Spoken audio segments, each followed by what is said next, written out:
मेरी जहां भी मुलाकात हुई है, जिस सिलसिले में भी मुलाकात होती है, मैं तब कहता हूं जब खान साहब की तरफ मेरे पास इंस्ट्रक्शंस होते। मैं जहां भी जाता हूं, जिस तरीके से भी करता हूं, खान साहब के लिए करता हूं, खान साहब ही की हिदायत और परमिशन के मुताबिक करता हूं कि यस मुलाकात हुई है। खान साहब ने कहा कि ये बहुत खुशाइंद है, बातचीत मुल्क के इस्तेकाम के लिए जरूरी है।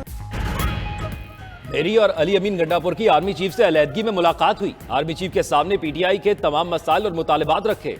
दूसरी तरफ से भी मुस्बत जवाब मिला है। चेयरमैन पीटीआई बैरिस्टर गौहर की सहाफियों से गुफ्तगू, कहा एस्टैब्लिशमेंट से बराह रास्त मुज़ाकरात होना खुशाइंद है। उम्मीद है सूरत हाल अब मजीद बेहतर होगी। वजीर आला खैबर पख्तूनख्वा अली अमीन गंडापुर ने भी आर्मी चीफ से मुलाकात की तस्दीक कर दी। उधर बैरिस्टर गौहर और अली अमीन की आर्मी चीफ से बातचीत का असल अहवाल भी सामने आ गया। जरा के मुताबिक बातचीत खैबर पख्तूनख्वा में सिक्योरिटी और इंसदाद दहशतगर्दी मामलात के तनाजुर में हुई। बैरिस्टर गौहर ने सियासी मामलात पर बात करने की कोशिश की, जिस पर जवाबन बता दिया गया कि सियासी मामलात पर बातचीत आप सियासतदानों से करें। बातचीत को सियाको सबाक से हटकर पेश किया गया। सिक्योरिटी मामलात पर होने वाली बातचीत को सियासी रंग देना अफसोसनाक है। पीटीआई का हुकूमत से 2 तहकीकाती कमीशन बनाने का मुतालबा। उमर अयूब ने तहरीरी मुतालबात स्पीकर कौमी असम्बली को पेश कर दिए। तहरीक इंसाफ के चार्टर ऑफ डिमांड में कहा गया, पीटीआई विफाकी हुकूमत से 2 तहकीकाती कमीशन बनाने का मुतालबा करती है।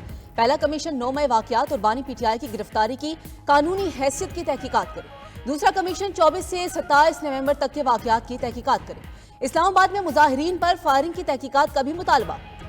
24 से 27 नवंबर तक जख्मी और जान बहक होने वालों की तादाद भी पूछ ली गई। चार्टर ऑफ डिमांड में मजीद लिखा कि विफाकी और सूबाई हुकूमतें सियासी कैदियों के कानूनी अमल में शफाफ मामलत करे। जुडिशल कमीशन तश्कील न दिए गए तो मुज़ाकरात जारी नहीं रहेंगे। पीटीआई के चार्टर ऑफ डिमांड पर उमर अयूब, अली अमीन गंडापुर, अल्लामा नासिर अब्बास, असद कैसर, सलमान अकरम और हामिद रजा के दस्तखत मौजूद। मुज़ाकरात में हुकूमत के 10 और अपोजिशन के 6 अराकीन शरीक हुए।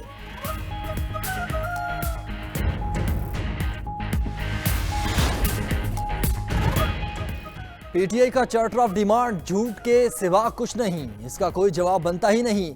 वज़ीर आज़म ने तमाम इत्तेहादी जमातों की कमेटी बना दी जो बाज़ाब्ता जवाब देगी। वज़ीर आज़म के मुशीर राना सनाउल्लाह और सेनेटर इरफान सिद्दीकी की प्रेस कॉन्फ्रेंस बोले, पीटीआई के मुतालबात पर पहले भी तहकीकात हो चुकी हैं।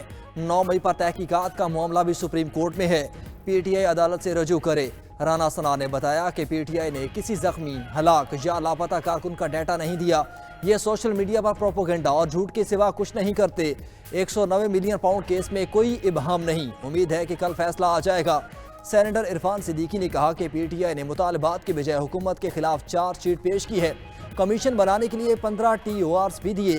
तमाम जमातें अपनी अपनी क़यादत से मुशावरत के बाद 7 दिन में अपना तहरीरी मौक़िफ़ पेश करेंगी। उधर स्पीकर कौमी असम्बली अयाज सादिक ने तीसरी बैठक के बाद कहा, मुज़ाकरात दुरुस्त समत में जा रहे हैं। आज की मीटिंग खुशगवार माहौल में हुई। अपोजिशन ने मुतालबा किया कि बानी पीटीआई से एक और मुलाकात करवाई जाए। हुकूमत ने उनके इस मुतालबे को तस्लीम कर लिया।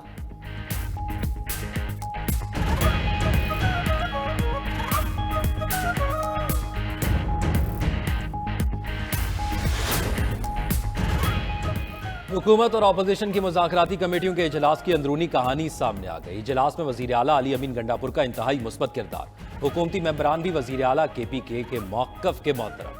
अली अमीन गंडापुर ने कहा, मुज़ाकराती अमल को मुस्बत अंदाज में आगे बढ़ना चाहिए। ज़राए के मुताबिक अपोजिशन का कहना था, हुकूमत जल्द अज जल्द जुडिशल कमीशन की तश्कील पर पेशरफ करे। जजेस के नामों पर मुशावरत की तजवीज़ भी दी। हुकूमती अरकान की जजेस के नाम कमेटी में फाइनल करने की तजवीज़ की मुखालफत। कहा, कमेटी जजेस के नाम फाइनल नहीं कर सकती। जजेस के नामों का मामला चीफ जस्टिस पर छोड़ना पड़ेगा।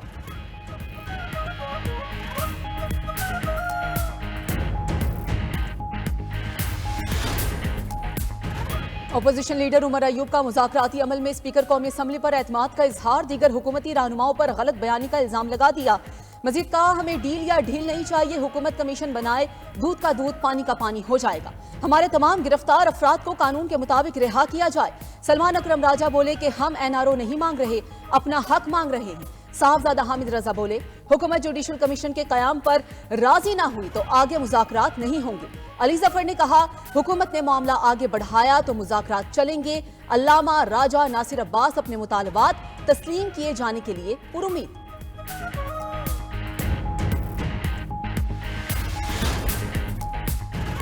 190 मिलियन पाउंड केस का फैसला कल 11:30 बजे सुनाया जाएगा। एहतसाब अदालत के जज नासिर जावेद राना ने फैसला सुनाने के लिए कल की तारीख मुकर्रर कर रखी है।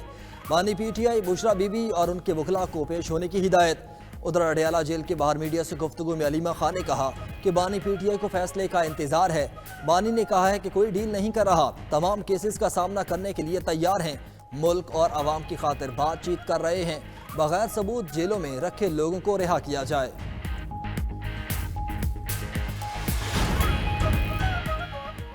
£190 मिलियन मेगा करप्शन स्कैंडल है। अगर पैसे जब्त शुदा नहीं थे तो नेशनल क्राइम एजेंसी ने हुकूमत पाकिस्तान को क्यों दिए? वजीर इत्तलात अता तारड़ की न्यूज कॉन्फ्रेंस कहा £190 मिलियन इसलिए दिए गए क्योंकि वो पाकिस्तान और अवाम का पैसा था। बानी पीटीआई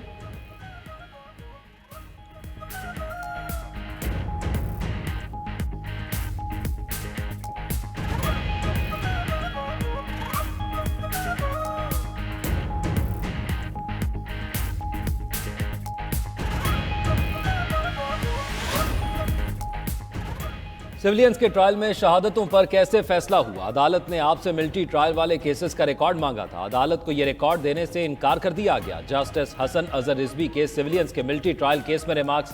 कहा हुकूमती वकील को यह जवाब नहीं देना चाहिए था। वजारत दिफा के वकील ख्वाजा हारिस ने कहा अदालत को एक केस का रिकॉर्ड जायजे के लिए दिखा देंगे। जस्टिस मोहम्मद अली मसर बोले अदालत ने प्रोसीजर देखना है, क्या फेयर ट्रायल के मिलिट्री कोर्ट में तकाजे पूरे हुए? अदालत ने ट्रायल में पेश शवाहिद को डिस्कस नहीं करना, अदालत महज शवाहिद का जायजा लेना चाहती है। नेशनल जस्टिस के तहत किसी को सुने बगैर सजा नहीं हो सकती। ख्वाजा हारिस ने दलाइल में कहा अदालत बुनियादी हकूक के नुक्ते पर सजा का जायजा नहीं ले सकती, अदालत ट्रायल के रिकॉर्ड का मेरिट पर जायजा भी नहीं ले सकती। जस्टिस जमाल मंदोखेल ने सवाल पूछा क्या आर्टिकल 8(3) में बुनियादी हकूक वापस ले लिए गए हैं? केस की समाअत कल तक मुलतवी।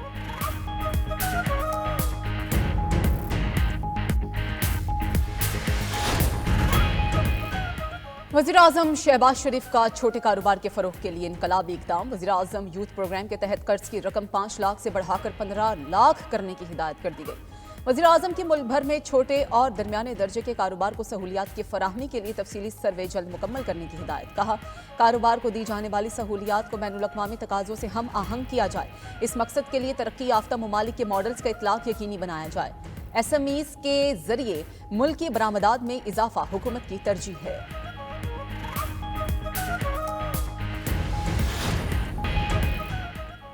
कतरी वजीर आजम का गजा में जंगबंदी मुआहदे का ऐलान। जंगबंदी का इतलाक इतवार से होगा। 6 हफ्तों की जंगबंदी पर अमल दरामद 3 मराहिल में किया जाएगा। मरहलावार कैदियों का तबादला और जंग के खात्मे पर मुज़ाकरात होंगे। कतरी वजीर आजम मोहम्मद बिन अब्दुर्रहमान बिन जासिम अल सानी ने न्यूज़ कॉन्फ्रेंस में कहा कतर, मिस्र और अमरीका मुआहदे पर अमल दरामद की निगरानी करेंगे। अरब मीडिया के मुताबिक मुआहदे के तहत इसराइली फौज गजा के अंदर 700 मीटर पीछे हट जाएगी। 33 इसराइली यरगमालियों के बदले 2000 फलस्तीनी कैदियों को रिहा किया जाएगा। इसराइल गजा के जख्मियों को इलाज के लिए बाहर जाने की इजाजत देगा। इसराइल पहले मरहले के आगाज के 7 दिन बाद मिस्र के साथ रफा क्रॉसिंग खोल देगा। पहला मरहला होने के 16 दिन बाद दूसरे मरहले के लिए मुज़ाकरात होंगे।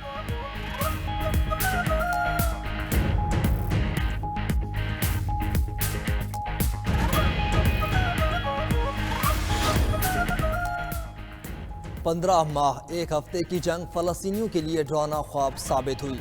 इस दौरान इसराइल ने गजा पर 85,000 टन बारूद बरसाया। बदतरीन कत्लेआम से 47,000 फलस्तीनियों की नस्ल कुशी की गई। इसराइली बर्बरियत से 1,15,000 फलस्तीनी जख्मी हुए।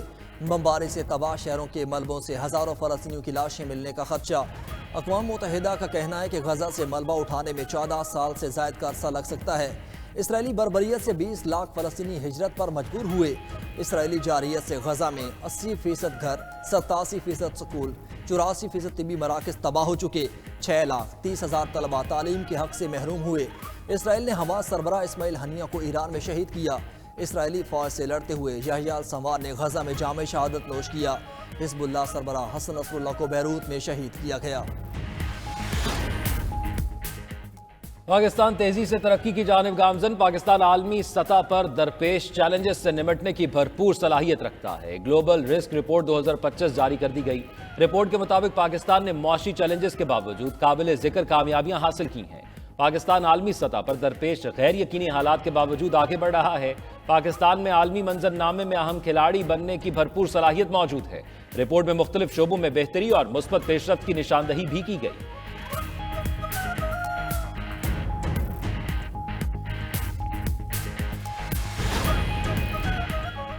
इस्लामाबाद में नादरा मोबाइल ऐप लॉन्च करने और 3 नए रीजनल दफातर के कयाम का फैसला। वजीर दाखिला मोहसिन नकवी कहते हैं कि 3 नए रीजनल सेंटर आज़ाद कश्मीर, गवादर और गिलगित बल्तिस्तान में बनाए जाएंगे। नए रीजनल दफातर 31 मार्च से काम शुरू कर देंगे। कल से पाक ID वेबसाइट बंद की जा रही है।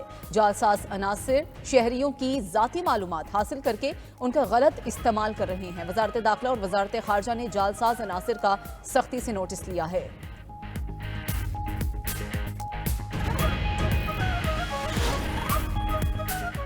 कराची के सरकारी मुलाजमीन के लिए EV गाड़ियां खरीदने का फैसला। सिंध हुकूमत बेकार गाड़ियां 1 माह के अंदर नीलाम करेगी। सीनियर वजीर सिंध शर्जील इनाम मेमन की ज़ेरे सदारत इजलास मुख्तलिफ महकमों के सेक्रेटरीज ने सरकारी गाड़ियों से मुतालिक 10 साला रिकॉर्ड पेश किया। शर्जील मेमन ने कहा कि गाड़ियों की नीलामी का अमल 1 माह के अंदर मुकम्मल होना चाहिए। EV गाड़ियां खरीदने से हुकूमत को फ़ायदा होगा।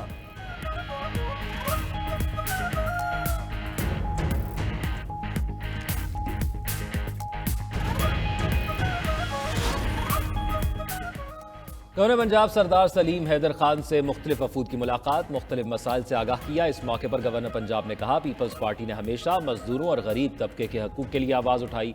मैं आपके साथ कंधे से कंधा मिलाकर खड़ा हूँ, कारकुन पार्टी का सरमायाकार। गवर्नर हाउस के दरवाजे तमाम अफराद के लिए खुले।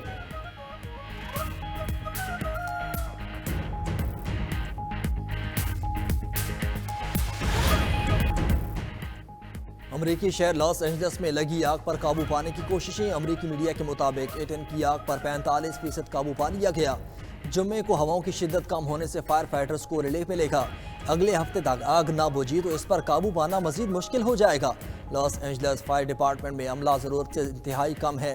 लॉस एंजल्स में आग से अब तक 26 अफराद हलाक हो चुके, दर्जनों लापता, 60 लाख से ज्यादा अफराद के लिए खतरात बरकरार।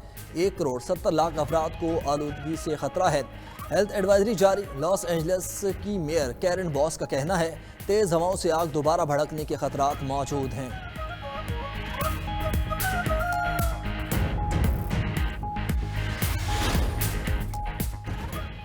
दुनिया की क़यादत चीन नहीं अमेरिका करेगा। हम चीन के साथ मुकाबले में आगे निकल गए हैं। मेरी कामयाबियों के मुकम्मल असर को महसूस करने में वक्त लगेगा। अमेरिकी सदर जो बाइडन का ओवल ऑफिस में कौम से अलविदाई खिताब। कहा, किसी भी सदर को जराइम पर इस्तिस्ना हासिल नहीं होना चाहिए। सोशल मीडिया प्लेटफॉर्म्स के एहतसाब की ज़रूरत है। अमेरिकी गलत मालूमात के बर्फानी तोदे तले दब रहे हैं। मसनूई जहानत के बारे में फिक्रमंद हूँ, ये हमारे मुल्क के लिए भी खतरा बन सकती है।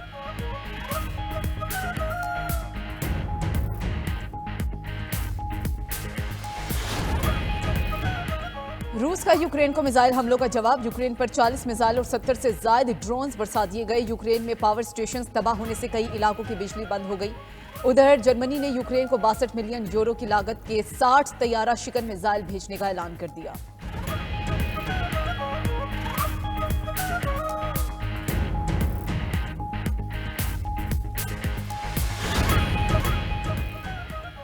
भारतीय अदाकार सैफ अली खान का हकीकी जिंदगी में विलन से आमना सामना। मुंबई के इलाके बांद्रा में सैफ अली खान के घर डकैती की कोशिश।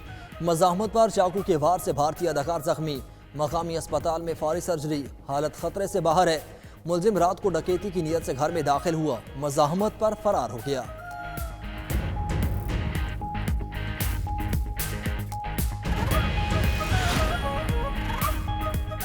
और अमेजॉन के मालिक जेफ बेजोस की कंपनी ब्लू ओरिजिन ने अपना रॉकेट आजमाइशी परवाज पर भेज दिया। गैर मुल्की मीडिया के मुताबिक न्यू ग्लेन रॉकेट फ्लोरिडा से लॉन्च किया गया।